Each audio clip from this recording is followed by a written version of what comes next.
فلما أحس عيسى منهم الكفر قال من أنصاري إلى الله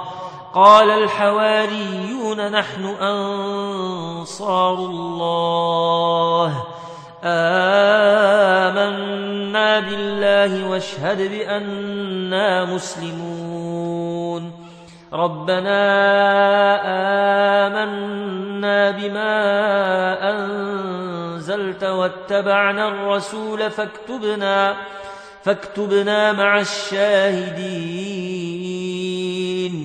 ومكروا ومكر الله والله خير الماكرين إذ قال الله يا عيسى إني متوفيك ورافعك إلي ومطهرك من الذين كفروا وجاعل الذين اتبعوك فوق الذين كفروا إلى يوم القيامة ثم إلي مرجعكم فأحكم بينكم فيما كنتم فيه تختلفون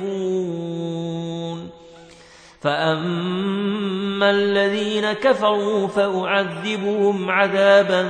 شديدا في الدنيا والآخرة وما لهم من ناصرين وأما الذين آمنوا وعملوا الصالحات فنوفيهم أجورهم والله لا يحب الظالمين ذلك نتلوه عليك من الآيات والذكر الحكيم إن مثل عيسى عند الله كمثل آدم خلقه من تراب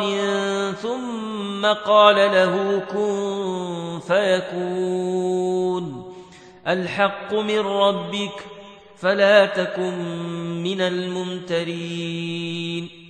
فمن حاجك فيه من بعد ما جاءك من العلم فقل تعالوا ندع أبناءنا وأبناءكم ونساءنا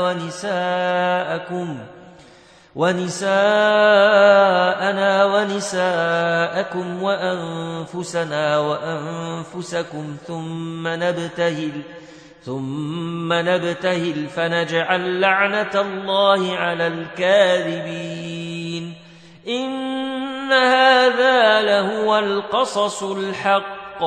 وما من إله إلا الله وإن الله لهو العزيز الحكيم فإن تولوا فإن الله عليم بالمفسدين